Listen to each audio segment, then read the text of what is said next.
13th question देखो फटाफट, page number 21।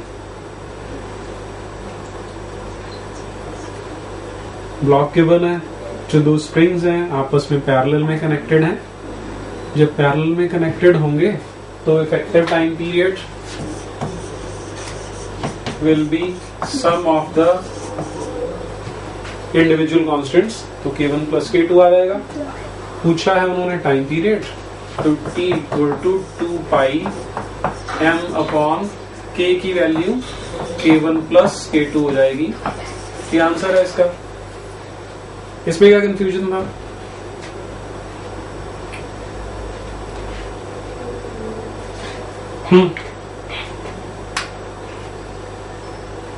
Tenth question भी देखो जी, एक बार सोच लो पहले। एक सीक्वेंस, 10th क्वेश्चन की स्टेटमेंट देख लो। मासेस बराबर गिवन है, फोर्स कांस्टेंट्स दोनों के अलग हैं, और आपको ये गिवन है कि दोनों की मैक्सिमम वेलोसिटी सेम है। ठीक है, तो एम्पलीट्यूड्स की रेशियो बताना है। अब मैक्सिमम वेलोसिटी यदि सेम है, मैक्सिमम वेलोसिटी का फॉर्मूला क्या होता है? k omega. तो a1 omega 1 equal to a2 omega 2। बताना है हमें a1 बाई a2 निकाला ना 10th में। हाँ, तो ये हो जाएगा ओमेगा 2 बाय ओमेगा 1। अब ओमेगा क्या होता है? 2 pi upon t। k is m omega square, तो दैट मीन्स ओमेगा होता है k by m under root.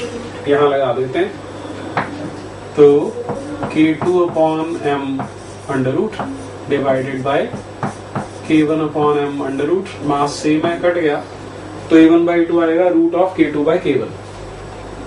Delta option correct है।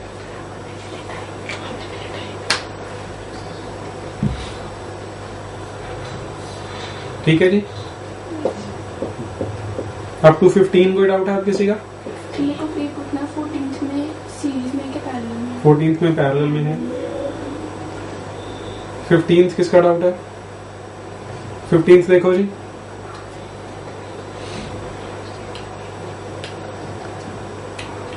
तूने किया कैसे, ये बता जरा।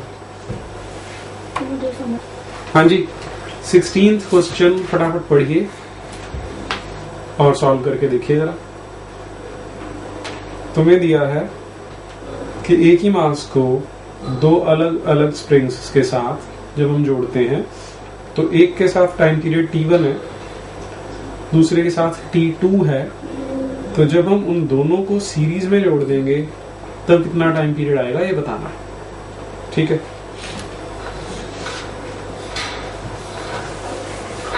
तुमने कैसे किया था? उसके रिलेशन में करना है कि ये डिफरेंट करना है? जो उसके रिलेशन में करना है, इसके सॉल्व करके देखते हैं हम। पहले वाले में टाइम पीरियड आपको t1 दिया है, 2 पाई m बाई k1 कर लेते हैं। ठीक है, दूसरे वाले में t2 दिया है, m बाई k2 कर लेते हैं। अब k1 और k2 तुम्हें क्वेश्चन में तो गिवन नहीं है, हमने अपने आप अज्यूम किया। तो यहां से k1 की वैल्यू यदि निकालेंगे तो वो क्या आएगी? स्क्वायरिंग कर देते हैं, 4 pi square m upon t1 का स्क्वायर। यहां से k2 निकालोगे, 4 pi square m upon t2 का स्क्वायर। ठीक है, जब हम दोनों को सीरीज में जोड़ेंगे तो टाइम पीरियड होगा 2 pi m upon k effective. Series में k इफेक्टिव कैसे निकालते हैं? 1 by k1 plus 1 by k2 equal to 1 by k। तो k हो जाएगा, डिनोमिनेटर में लाना है हमने। क्या करोगे?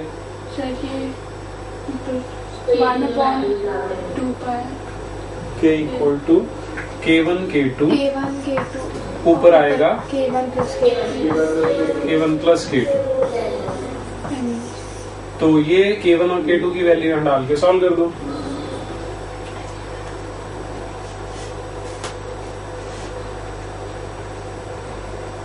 इसको यदि वैसे ही रहने दो 2 पाई m 1/k लगाना तो होता है 1/K1 प्लस 1/K2 ये आएगा।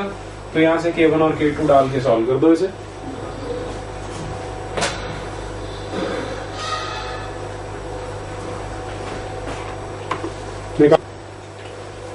क्वेश्चन नंबर 23 में वो तुमसे ये कह रहे हैं कि तुम्हारे पास कोई एक स्प्रिंग है, उसने बीच में से काटा और इन दो टुकड़ों में से एक टुकड़े के साथ अब उसको यूज किया। ठीक है, तो स्प्रिंग का जो फोर्स कांस्टेंट है that is always inversely proportional to length. काटने के बाद जब आधा रह गया तो लेंथ हाफ हो रही है, दैट मीन्स के डबल हो जाएगा। तो ओरिजिनल टाइम पीरियड था t equal to 2 pi into m by k under root. नया time period t dash 2 pi m upon k under root into 1 by root 2 आ जाएगा। 2 वाला मैंने 2 बस अलग कर दिया यहाँ से, तो ये आंसर क्या हो जाएगा t upon under root 2।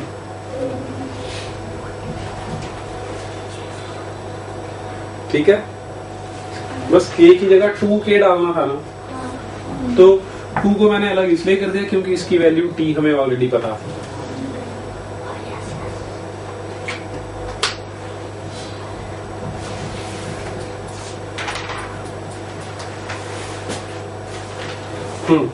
Next out बोलो।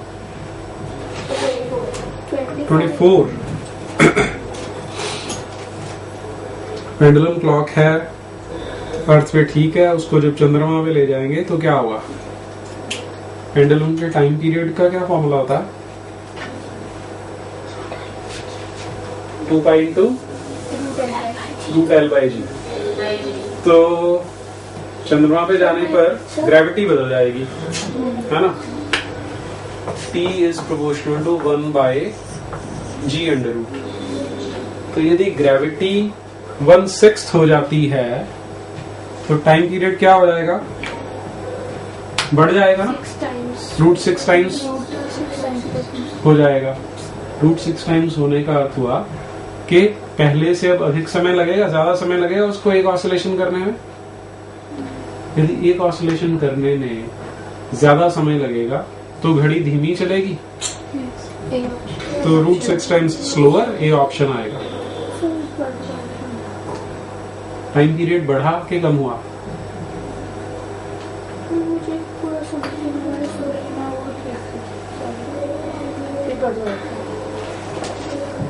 खड़ी हो, खड़ी हो, खड़ी। 25 की स्टेटमेंट पढ़ लो पहले सारे। A simple pendulum is oscillating in a descending elevator। ठीक है, नीचे जा रहा है।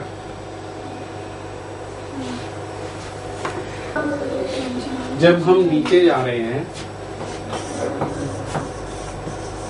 तो G effective is G minus A। ठीक है, तो यहाँ पर पहली ऑप्शन है यूनिफॉर्म वेलोसिटी। तो ये वेलोसिटी यूनिफॉर्म है तो ग्रेविटी में कोई चेंज नहीं आएगा, तो बदल नहीं सकता। If elevator has uniform acceleration time period will decrease. यदि ये यूनिफॉर्म है, जी इफेक्टिव कम हो गया, ये कम होगा तो टाइम पीरियड बढ़ेगा, इसलिए सेकंड ऑप्शन भी गलत है। सी ऑप्शन ठीक है।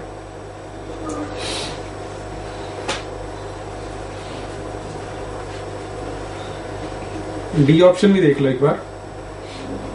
नीचे जाते समय रिटार्ड हो रहा है, डिसेलरेट हो रहा है, तो एक्सेलरेशन किधर को होगी? ऊपर को। एक्सेलरेशन ऊपर को है तो that means gravity G plus A हो जाएगी। G प्लस ए डिनोमिनेटर बढ़ा रहा है, दैट मीन्स टाइम पीरियड कम होना चाहिए, तो डेल्टा भी गलत है। सी ऑप्शन करेक्ट है।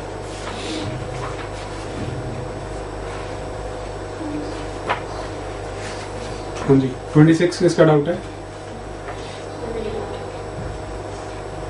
पढ़ लीजिए स्टेटमेंट 26 की।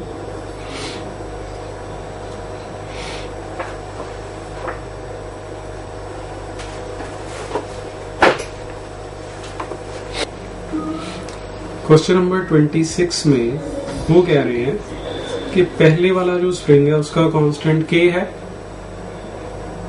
ठीक है, दूसरे स्प्रिंग का कांस्टेंट 3k है,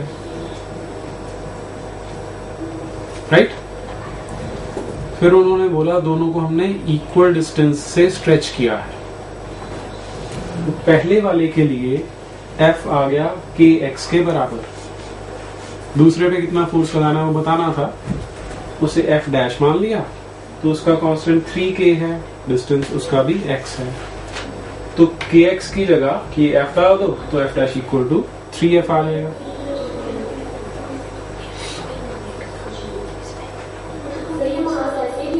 हाँ जी हाँ जी हाँ जी नेक्स्ट।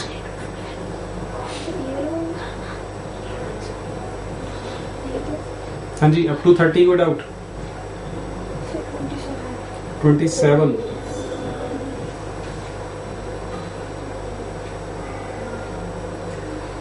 पार्टिकल की फ्रीक्वेंसी न्यू दे रखी है, तो उसकी काइनेटिक एनर्जी की फ्रीक्वेंसी बतानी है, ठीक है। अब फ्रीक्वेंसी क्या होती है? Number of oscillations completed in 1 second, ठीक है। टाइम पीरियड का रेसिप्रोकल होता है। एक ऑसिलेशन पूरी होती है जब एक्सट्रीम से चलता है, दूसरे एक्सट्रीम पे पहुंचता है और वापस आ जाता है, ठीक है।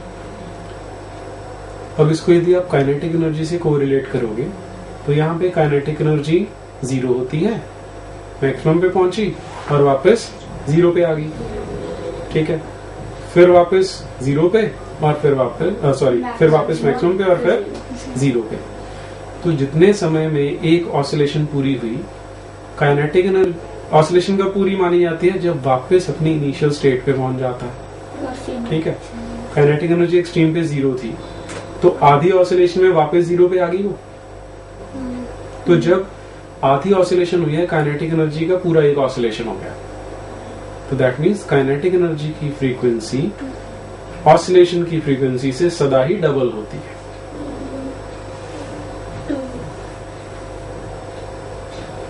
और टाइम पीरियड सदा ही हाफ होता है।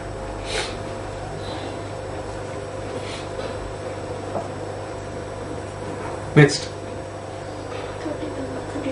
32. The particle executing SHM has a velocity 10 and 8 at 4 and 5. The period of oscillation of the particle is. ये किया नहीं था क्लास में हमने? तुम्हें तो लगता है क्लास में ही किया हुआ ये क्वेश्चन।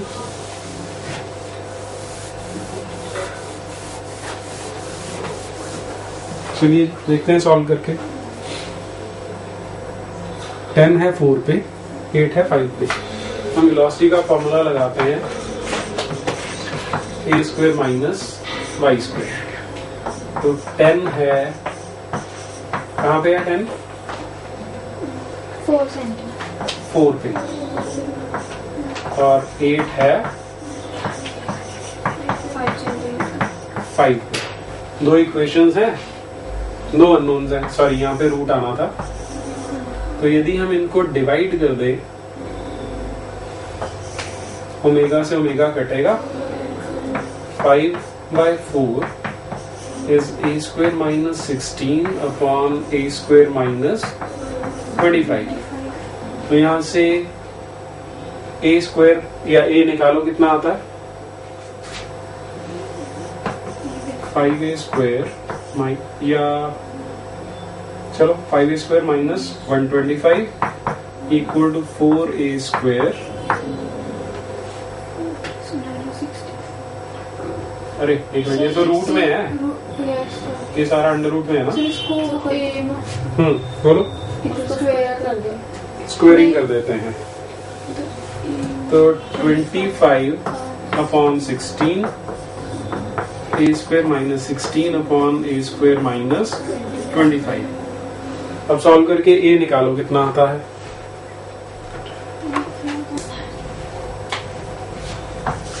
ये आ रहा है √41, तो किसी एक पे डाल लेते हैं, हम इसे इसी में डाल देते हैं।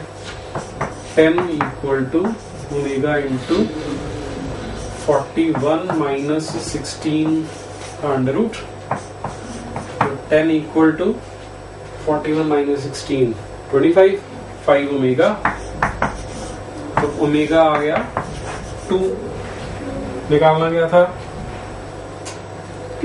Time period. ओमेगा होता है 2 pi by time period, equal to 2 से 2 काट दो, t इक्वल टू पाई आ जाएगा।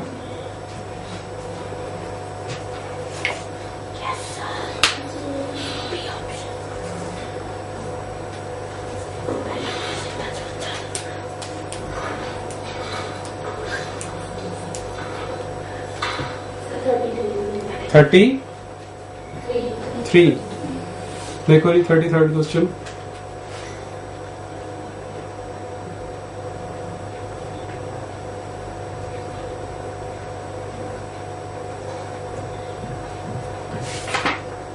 हमने उसको स्मॉल एंगुलर डिस्प्लेसमेंट थीटा से रिलीज किया है, दैट मीन्स एक्सट्रीम पोजीशन से छोड़ा है। जब एक्सट्रीम से छोड़ते हैं तो कौन सी इक्वेशन लगती है? कॉस वाली, ठीक है। आपको दिया गया कि ये एंगल थीटा था, लेंथ L है जो हमने रिलीज किया, तो ये उसका एम्पलीट्यूड A हो जाएगा, y = A cos omega t।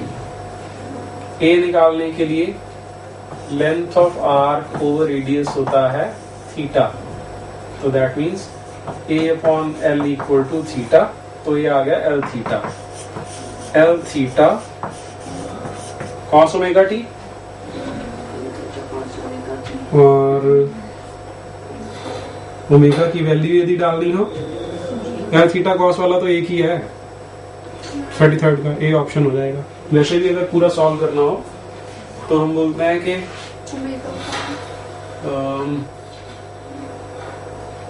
Frequency क्या होती है इसकी, 1/2 पाई G/L √, तो ये 2 पाई वहां ले जाओ, ओमेगा आ गया G/L √, यहाँ डाल दो, L theta into cos √G/L into t।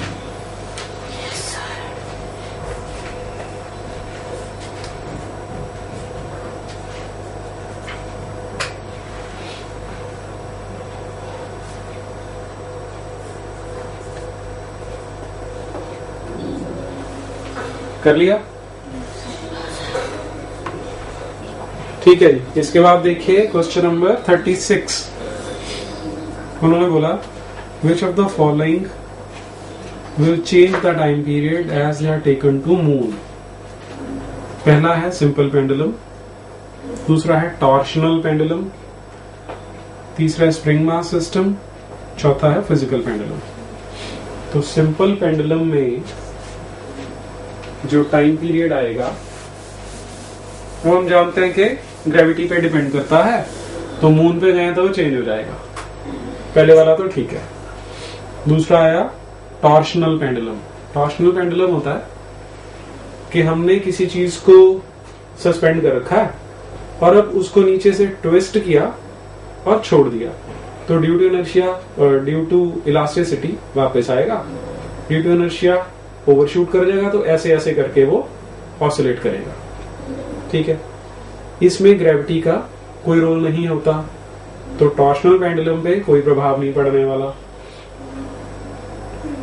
फिर है spring mass system. Spring mass system होता है टाइम पीरियड 2 पाई m/k², कहीं ग्रेविटी नहीं है तो इस पे भी कोई इफेक्ट नहीं पड़ेगा। अच्छा सर, स्प्रिंग मास क्या? अभी क्या है, कितने सारे क्वेश्चंस, 2 पाई × m/k²। और चौथा है फिजिकल पेंडुलम। देखो सिंपल पेंडुलम होता है जब हमने मास लेस स्ट्रिंग से किसी ऑब्जेक्ट को सस्पेंड किया है। तो सिंपल पेंडुलम आइडियली वो होना चाहिए जिसमें पॉइंट ऑफ सस्पेंशन से जो धागा आ रहा है उसका मास 0 हो, सारा मास यहाँ नीचे कॉन्सेंट्रेटेड हो एट अ पॉइंट ऑब्जेक्ट, ठीक है। लेकिन यदि मास डिस्ट्रीब्यूटेड है, जैसे मान लो मेरे पास ये ऑब्जेक्ट है, मैंने इसको यहाँ फिक्स किया और ऑसिलेट कराना स्टार्ट कर दिया, तो इसका मास लोअर एंड पे फिक्स नहीं है, यूनिफॉर्मली बिखरा हुआ है। ऐसे पेंडुलम्स को हम बोलते हैं फिजिकल पेंडुलम। इसका मास पूरी बॉडी में बिखरा, मास एक पॉइंट पे कंसंट्रेटेड ना हो, लोअर मोस्ट पॉइंट पे, ठीक है। तो इसमें भी पेंडुलम जैसा ही फॉर्मूला लगता है L/G वाला। द डिफरेंस इज, हम बोलते हैं जनरली T = 2π, ऊपर आता है इनर्शिया फैक्टर और नीचे आता है स्प्रिंग फैक्टर, ठीक है। इसमें इनर्शिया फैक्टर होता है मास, लेकिन जब मैं इसका एग्जांपल ले रहा हूं तो यहां पर ये ऑब्जेक्ट रोटेट कर रहा है। रोटेशनल मोशन में जो इनर्शिया फैक्टर होता है वो मोमेंट ऑफ इनर्शिया हो जाता है, और नीचे ग्रेविटी ही आती है उसमें भी, क्योंकि ग्रेविटी नीचे ला रही है उसको, तो इसमें भी जो टाइम पीरियड है वो चेंज हो जाएगा। हाँ,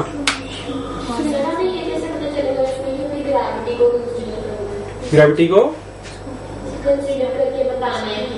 हाँ, उसमें देखो ऐसा है ना कि हमने जब भी हम SHM आइडेंटिफाई करते हैं तो हमारा पहला स्टेप क्या होता है, to identify the force which is going to restore it to its mean position. अब इसे हमने डिस्प्लेस किया तो कौन सी फोर्स है जो नीचे ला रही है? ग्रेविटी।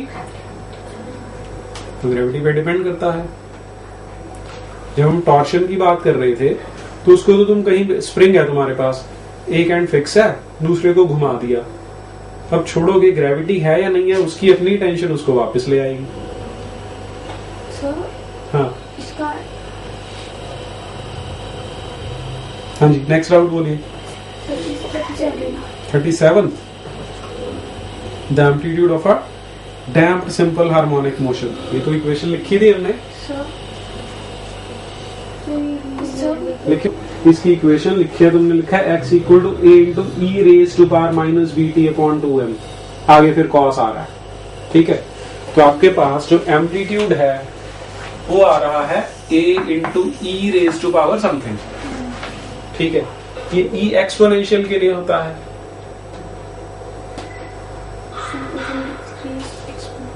हाँ जी, डिक्रीजेस एक्सपोनेंशियली।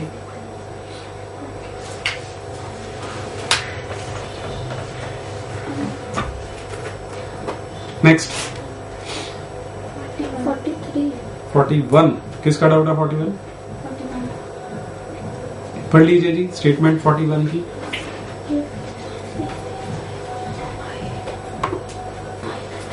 जब हमने सिंपल हार्मोनिक मोशन डिस्कस किया था तो हमने उसमें क्या कंडीशन बताई थी आइडेंटिफाई करने के लिए कि मोशन सिंपल हार्मोनिक होगा?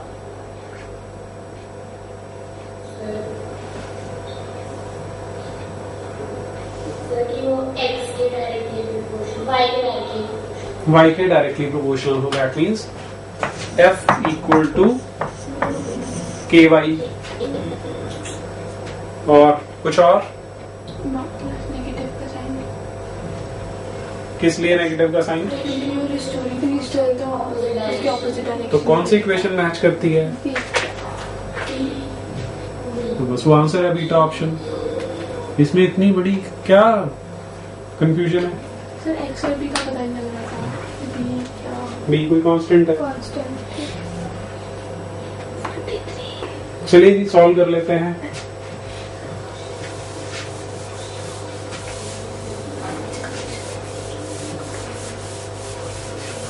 क्वेश्चन नंबर 43 में दो इक्वेशंस दी हैं तुम्हें। पहली है y1 = a sin ωt + phi, a sin ωt + phi, और y2 है a cos ωt। बस इतना ही है। तो हमें वेलोसिटीज का फेज बताना है।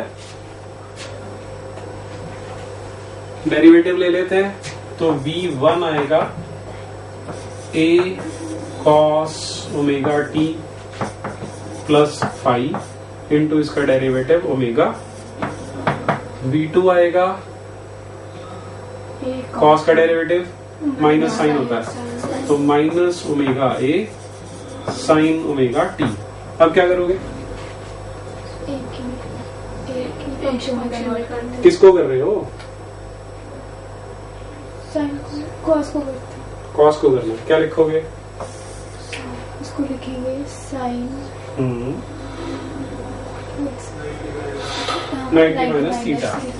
v1 equal to omega a sine 5/2 minus omega t minus 5।